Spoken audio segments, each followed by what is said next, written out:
Timing बघू शकता, मॉर्निंगचे 5 वाजलेले आहेत आणि या वेळेतली झोप खूप गोड असते. तर अगोदर मी चेहरा धुवला आणि आलेली आहे आता साफसफाईच्या कामाला सुरुवात करण्यासाठी. तर अगोदर सोफ्याचे कव्हर झटकून घेते, म्हणजे समोरून धूळ खूप येते ना, त्यामुळे खूप धूळ इथं जमा होते. तर सगळे कव्हर मी झटकलेले आहेत आणि परत अंथरले आणि इकडच्याही सोफ्याचे. तर हे सोफ्याचं काम झालेलं आहे. आणि काल मी हे 2 डब्बे धुवलेले होते, तुपाचे आहेत हे, म्हणजे मार्केटहून जेव्हा तूप आणतो ना असे डब्बे येतात. तर ते तूप संपलेलं होतं आणि मी कालच क्लीन करून ठेवलं आणि त्याचा जी स्मेल आहे ना तुपाचा, ते जाण्यासाठी मी टोपणं काढून इथं ठेवलेलं होतं रात्रभर. तर आता ते म्हणजे छान झालेले आहेत. तर टोपण लावून ठेवलेले, म्हणजे काही आपल्याला काढून ठेवता येतं छोटी-मोठी गोष्टी.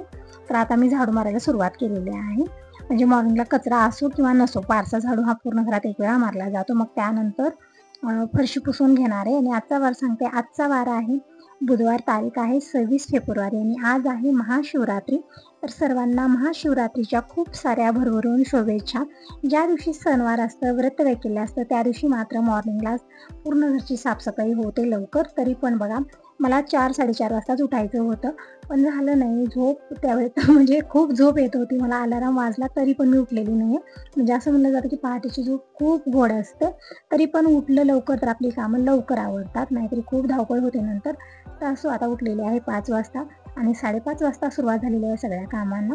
आणि बाहेर बघू शकता पूर्णपणे अंधार आहे, म्हणजे 6, 6:15 वाजेपर्यंत अंधार असतो. तरी पण मी गेट वगैरे काढलेला आहे आणि कचरा जेही आहे दिवसभराचं, जेही खरकट वगैरे आहे ते जमा करून ठेवलेले आहे. बघू शकता इकडं कव्हर झालेले आहे. तुम्ही आता इतका कचरा किती दिवसाचा जमा केली. तर त्याच्यामध्ये ना खूप सारे काय म्हणतात ते वाटाण्याचे चोपटं, परत शेंगा आणलेल्या होत्या, ते सगळं आहे. त्यामुळे ते खूप सारं झालेलं होतं. तर अगोदर ते सगळं टाकून आलेलं आहे, म्हणजे हे दिवसभराचा कचरा होता. आणि बाहेर पोर्चमध्ये झाडू मारून घेते आणि अगोदर मी फरशी पुसून घेणार आहे आतमधली, मग नंतरच मी बाहेर पोर्चमध्ये पाणी टाकणार आहे आणि झाडांना पाणी देणार आहे. कारण बाहेर आणखीन अंधार पण आहे, दिसणारही नाही. बाहेर अंगण झाडेल ना तर ते कचरा, पाला वगैरे पडलेला अजिबात दिसत नाही, एकदम त्या दगडा जाऊन बसतो. म्हणून म्हटलं अगोदर तोपर्यंत फरशी पुसावी. आणि आणखीन कोणीही उठलेलं नाही आहे, ना दिनेश उठलेला आहे ना दिनेशचे पप्पा उठलेले आहेत. तर ते उठण्या अगोदर मी पटकन पुसून घेते, म्हणजे नंतर ते फिरतात वरती, पावलं पण उठतात. त्यामुळे उठण्या अगोदर म्हणजे यावेळेत कोणी डिस्टर्ब करत नाही आपल्याला, निवांत असतं. पहाटेची वेळ कशी असते ना, एकदम शांत वातावरण आणि कोणी यावेळेत आपल्याला डिस्टर्बही करत नाही, एकदम शांतपणे ही कामं आवरतात. तर थोडंसं लवकर उठलं ना सगळी कामं वेळेत होतात. तरी पण आज थोडासा लेट झालेलाच आहे. तर असं इकडं मॉप घेतलेला आहे, पाणी टाकलं आणि लिक्विड संपलेलं आहे म्हणून मी जे निरमा येतो ना तेच टाकलेलं आहे, त्यानं पण छान क्लीन झालेलं होतं. अगोदर तर मी हॉलच पुसून घेतलं, फॅन ऑन केलेले आहेत. पाणी हडकत राहील तोपर्यंत मी आलेले आहे आता बेडरूममध्ये. आणि इथं पण मी पुसून घेतलं, फॅन ऑन केलेले सगळ्या रूममधले, म्हणजे आजकाल गरमी होत आहे ना, तर रात्री सगळे फॅन ऑनच असतात, बंद केलेलं नव्हतं. फक्त हॉलमधले मी इकडे ऑन केलेले आहेत.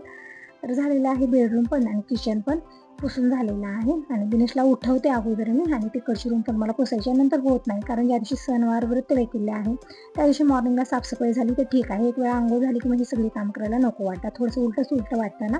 तरी पण कधी ना मला बाहेरचं काही दिसत नाही तर थोडंसं होतं, म्हणजे अंघोळ वगैरे करूनच मी झाडू मारते, कारण दिसत नाही ना तिथं, ते एक म्हणजे काही पर्याय नाही त्याला. त्यामुळे तरी पण आज थोडंसं लेटच उठले, जोपर्यंत की मी घरची म्हणजे आतमधली साफसफाई करेन तोपर्यंत बाहेर पूर्णपणे उजेड होईल. आणि झाडू मारूनच मग मी अंघोळ करणार आहे, म्हणजे अंगणाची साफसफाई करूनच. तर इकडची म्हणजे दिनेशला उठवला, आतरण वगैरे काढलेला आहे आणि अगोदर झाडू मारून घेतली आणि आता मी फरशी पुसून घेत आहे आणि मॉपी स्वच्छ धुवून आणते, मगच मी बाहेर अंगणाची साफसफाई करून घेणार आहे. तोपर्यंत दिनेशचे पप्पा दोघांची अंघोळ वगैरे होईल, म्हणजे आज महाशिवरात्री आहे. दिनेशला ना सुट्टी दिवशी अंघोळीचा खूप कटाळा, तर म्हणलं आज महाशिवरात्री आहे तर आज काही ऑप्शन नाही तुझ्याकडे, मी काहीच खायला प्यायला देणार नाही, अगोदर अंघोळ करायची. तर ठीक आहे म्हणला, पप्पाची झाल्या मीच अंघोळ करतो म्हणत होता. तर ठीक आहे म्हणलं. इकडं मॉपी मी धुवून घेतलेलं आहे, म्हणजे पाणी जे होतं टाकलेलं आहे, धुवून घेतलं. ब्रश म्हणजे ते पोतरा आहे ते पण धुवलेलं आहे आणि सगळ्या झाडांना अगोदर पाणी दिलं, पोर्समध्ये पाणी टाकलं आणि अंगण पण मी धुवून घेतलेलं आहे. आता वायपरनं पूर्ण पाणी ओढून घेतलं, खूप निसरंडा होतो आणि बाबा असंच येतात सभागती, पाय निष्ठतो, त्यामुळे अगोदर मी पोर्स स्वच्छ करून घेतलेला आहे. आणि अंघोळ पण झाली, म्हणजे सगळी फारशी कामं झाली, अंघोळ झालेली आहे. आता मी किचनमध्ये आणि अगोदर यांच्यासाठी चहा बनवते, म्हणजे यांचं दिनेशचं म्हणजे यांचं आवडलं, दिनेशचं आणखी नाही म्हणत होता अंघोळ लगेच करेन, तरी पण बसलेला आहे निवांत, म्हणजे झोप जात नाही डोळ्यातली लवकर असं असतं.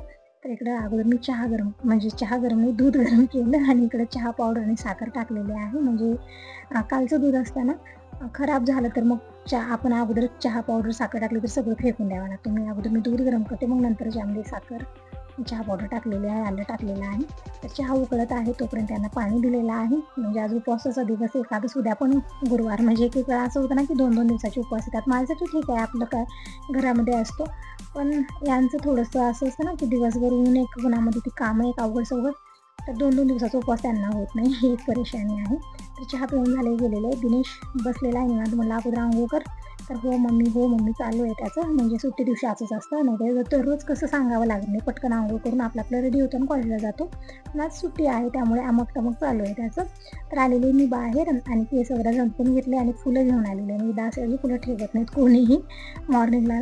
लवकर तोडलं की आपल्याला 4 भेटतात, नाहीतरी सगळेजण घेऊन जातात. तर फुलं घेऊन आलेले आहे आणि इकडे रांगोळी पण डब्यातली काढायची, म्हणजे संपलेली आहे कलरची, मी ते काढून घेत आहे आणि पटकन बाहेर रांगोळी काढून येते. म्हणजे ही सगळी कामं झाली ना मग मी स्वयंपाकाला सुरुवात करणार आहे. आणि तसं तर माझं आणि दिनेश पप्पांचं एकादशीचा उपवास आहे. दिनेशसाठी बाबासाठी स्वयंपाक बनणार. तर दिनेश इकडे शेंगदाणा तांदूळ टाकत आहे. म्हणजे चिमण्यांना पण माहिती झालेली की इथं तांदूळ मिळतात. दररोज आम्ही टाकतो. एक डब्बाच केलेला आहे मी, बाहेर ठेवले खिडकीमध्ये. पटकन ते चिमण्या आल्या की तांदूळ टाकायचं. म्हणजे मुठभर तांदूळ टाकले की जास्त वेळ राहत नाही, ते अर्ध्या तासामध्ये संपवतात. खूप साऱ्या चिमण्या येतात इथं. तर रांगोळी काढून झाली, गेट पण ओढून घेतलं. आज थोडीशी कलरफुल आणि छान अशी रांगोळी मी काढलेली आहे. तर झालेले रांगोळीचं काम. आणि अगोदर मी आता पाणी भरून घेते. मी मॉर्निंगला बोरवेल चालू केलेलं होतं, तरी पण टाक्या भरलेल्या नाहीत. मी लवकरच बंद केलं, कारण मला हांडे भरून घ्यायचे होते. आता देवपूजेला आहे, स्वयंपाकाला हे पांचट पाणी लागणारच आहे. तर जे पितळचा म्हणजे जे तांब्याचा हांडा आहे ना, ते मी भरलेलं आणि त्यामध्ये पाणी आहे. तर मी विचारत होता की हे कितीच, म्हणजे केवढ्याला पडलं आणि किती पाणी बसतं. तर मला वाटतं याच्यामध्ये पाणी किती बसतं तितकं मला काही माहिती नाही. म्हणजे जसं घागरे असतात ना, किती 10 लिटरचे असतात वाटतं घागरे, तितकंच बसत असेल. 10 ते 12 लिटर पाणी किंवा 15 लिटरची असेल, तितकं मेजरमेंट माहिती नाही आहे. रेट सांगेन तर 2,500ला हांडा पडलेला आहे मला. तर स्टीलचा हांडा भरून ठेवला, देवासाठी छोटा हांडा भरून घेतला, एक जग भरून घेतलं स्वयंपाकाला. तरी पाणी भरून घेतलेलं आहे. आणि आता मी शाबू रात्रीच भिजत घातलेला होता, ते बघत होते की शाबू भिजलेला आहे की नाही. कारण हा मोठा साबुदाणा आहे, त्यामुळे भिजायला थोडासा वेळ जास्त लागतो आणि मॉर्निंगला तरी हे लवकर भिजणार नाही, म्हणून मी रात्रीचे साबुदाणा भिजत घातलेलं होतं. म्हणजे भिजवण्याची पद्धती सांगते तुम्हाला छान. हे मी भिजवण्यासाठी ना, साबुदाणा स्वच्छ धुवायचं आणि थोडा वेळ पाण्यात ठेवायचं. नंतर पूर्ण पाणी आपल्याला चाळणी लावून काढायचं आहे आणि झाकून ठेवायचं रात्रभर. छान फुलला जातो साबुदाणा. इथे साबुदाणा तर व्यवस्थित फुललेला आहे. मला खिचडी बनवायची होती, पण त्या अगोदर मी वरण भात बनवत आहे. डाळ लावलेली होती कुकरला, मी अगोदरच डाळ शिजलेली आहे. यामध्ये थोडंसं गरम पाणी टाकलं आणि डाळ घाटून घेते आणि याच कुकरमध्ये मी भात बनवत ठेवते. म्हणजे दिनेश जेवण करेल आणि माझ्यासाठी साबुदाण्याची खिचडी म्हणून घ्यायला लागेल. यांचीही तब्येत आजकाल म्हणजे 2 दिवस झाले बिघडलेली आहे. मला वाटतं ऊन जास्त आहे ना, त्यामुळे एकतर उन्हातमध्ये दिवसभर कामं असतात त्यांची, त्यामुळे कुठलंही खाल्लेलं पचत नाही आहे. असं उचमळल्यासारखं, उलटी आल्यासारखं असं होत आहे त्यांना 2 दिवस झालं. म्हणलं दवाखान्यात जा, तर दवाखान्यातही जात नाही आहेत. म्हणजे आम्हाला काही झालं की खूप धावपळ करतात, काहीच होऊ देत नाही. पण जेव्हा स्वतःला होतं ना, खूप सांगावं लागतं, अजिबात जात नाही. तसं झालेलं आहे. तर म्हणलं तब्येत तर बिघडलेली आहे त्यांची, तरी पण थोडीशी खिचडी घेऊन जा, म्हणजे टॅबलेट तरी घेतील. तर पटकन बनवून द्यायचा विचार करत होते, पण अगोदर मी वरण भात बनवते, कारण दिनेश पण एक वेळा गेला की लवकर घरी येते. मग वेट करण्यापेक्षा तरी बरं आहे की दिनेश पण खाऊन जाऊ दे. तर दिनेशची आंघोळ वगैरे करून रेडी आहे. म्हणजे आज लवकरच आंघोळ केला. अगोदर नाणू चालू होतं. मी म्हणलं आज काहीच देणार नाही, म्हणजे खायला प्यायला काही देणार नाही. आज महाशिवरात्री आहे, बिना आंघोळीचं काहीच खायचं नाही, पाणीसुद्धा प्यायचं नाही. म्हणजे तेव्हा करून आलेला आहे. तर आता इकडं भात ठेवलेला आहे आणि इकडं वरणाची पूर्ण तयारी करून घेतलेली आहे. पातेल्यामध्ये 2 चमचे तेल घेतलं, मोहरी, जिरं, लसूण टाकलेलं आहे, कांदा टाकला, कोथिंबीर टाकली, परतून घेतलं. नंतर हळदी पावडर, धना पावडर टाकलं. तर इथलं मसाला बनवून तयार झालेला आहे आणि यामध्ये मी टाकलेलं मिक्स केलेलं वरण आणि थोडासा सुहाणा मसाला. तर वरणाला उकळी आलेली आहे, तोपर्यंत दूध पण घेऊन आलेलं आहे दिनेश. अगोदर मी दूध गरम करायला ठेवते आणि मग ही सगळी कामं आवडली की थोडंसं गॅस पुसून घेऊनच मग मी इथं साबुदाण्याची खिचडी बनवणार आहे. कारण आता आपला तरी महाशिवरात्रीचा उपवास आहे, त्यामुळे हे खरकट वगैरे लागलेलं काही जमत नाही. मला अगोदर गॅस स्वच्छ करायचा, मग साबुदाण्याची खिचडी बनवायची. तर बटाट्याची साल काढून ठेवलेली आहे, मिरची चिरून, म्हणजे मिरची चिरलेली नाही, फक्त साल काढून ठेवली आणि अगोदर मी वरण भात बनवलं. इकडे हे बटाटे असेच ठेवलेले होते आणि इकडे दूध गरम होतं. एक वेळा मी गॅस पुसून घेतलं आणि आता पटकन मी हे बटाटा हिरवी मिरची बी चिरून घेते. म्हणजे तुम्ही म्हणता की टोमॅटो टाकू नये, कोथिंबीर टाकू नये, हे टाकू नये, ते टाकू नये म्हणता, पण इकडे सगळं खाल्लं जातं. तरी पण मी टोमॅटो टाकणार नाही, फक्त बटाटा टाकून मी खिचडी बनवत आहे. तर बटाटा चिरून मी पाण्यात टाकला, म्हणजे कलर चेंज होणार नाही. थोडीशी कोथिंबीर घेतलेली आहे आणि हिरव्या मिरच्या पण मी इकडं बारीक चिरून घेतलेल्या आहेत. पटकन साबुदाण्याची खिचडी बनवते आणि परत मग बाबा जेवण करायचं, त्यांच्यासाठी भाजी भाकरी हे सगळं मला बनवायचं आहे. म्हणजे उपवासा दिवशी ना एक्स्ट्राची कामं असतात. आमच्यासाठी वेगळं, त्यांच्यासाठी वेगळं असं असतं किचनमध्ये. इकडे सगळी तयारी झालेली आहे. कढई घेतलेली आहे. कढईमध्ये मी 2 चमचे तेल घेतलेलं आहे. म्हणजे साबुदाण्याच्या खिचडीला तेल खूप म्हणजे जास्त दिसून येतं आणि खावंसं वाटत नाही. त्यामुळे नॉनस्टिकी कढईमध्ये इकडं कमी प्रमाणातच तेल घेतलेलं आहे मी. आणि अगोदर मी जिरं टाकलेलं आहे. मसाला डब्यातली जिरे टाकलेली नाहीत. मी जे बाजूला काढून ठेवलेले जिरे असतात ना ते टाकले अर्धा चमचा. नंतर मी हिरवी मिरची, बटाटा टाकला, कोथिंबीर टाकली. परतून मी थोडा वेळ झाकून ठेवलेलं, म्हणजे बटाटा छान असा मऊ सॉफ्ट झाला ना मगच आपल्याला साबुदाणा त्यामध्ये टाकायचा आहे. तोपर्यंत इकडे साबुदाणा भिजवलेला मी त्या ताटलीत काढून घेतलं. चवीपुरतं शिंदीभर घातलेलं आहे, म्हणजे उपवासाचं मीठ घातलेलं आहे आणि अर्धी वाटी शेंगदाण्याचं कूट टाकलेलं आहे. छान मिक्स करून घेतलं आणि इकडे बघू शकता बटाटा छान असा सॉफ्ट झालेला आहे. म्हणजे जसं मी तोडत आहे छान ते तुटत आहे. अशा पद्धतीने आपल्याला सॉफ्ट झाला पाहिजे.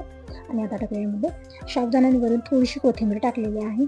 छान परतून घेऊया आणि कमी गॅसवरती थोडा वेळ झाकून ठेवायचा आहे. म्हणजे साबुदाणा छान वापरला जातो आणि एकदम छान परफेक्ट खिचडी बनून तयार होते. तुम्ही अंदाज लावू शकता. तेल मी खूप कमी प्रमाणात घेतलेलं आहे, कारण आणि जो झटपट साबुदाणा म्हणतात बघा त्याला तरी खूप लवकर तेल असं दिसून येतं. मोठा साबुदाणा तितकाच ठीक वाटतो मला आणि मला आवडतो पण. तिकडे छान मी मिक्स केलेलं आहे आणि कमी गॅसवरती थोडा वेळ झाकून ठेवला आणि एक वेळा मी मिक्स करून घेतलेला आहे. परत मी म्हणजे 2-3 वेळा अधून मी मिक्स करून घेतला, म्हणजे खाली बुडाला चिटकू नये आणि झाकून ठेवलेलं. म्हणजे साबुदाणा छान असा वापरला गेलेला आहे. आता यांच्यासाठी मी डब्यामध्ये पॅक करून देते आणि थोडंसं दही पण दिलेलं आहे, कारण आता गरमागरम खातील असंही नाही आहे. त्यांची कामं असली की मग तसंच ठेवतात, मग ते गार झाल्यानंतर आणखी परत खावंसं वाटत नाही. त्यामुळे दही दिलेली आहे सोबत मी. इकडे याच्यासाठी मी दिलेली आहे साबुदाण्याची खिचडी आणि दही आणि दिनेशचं पण जेवण झालेलं आहे.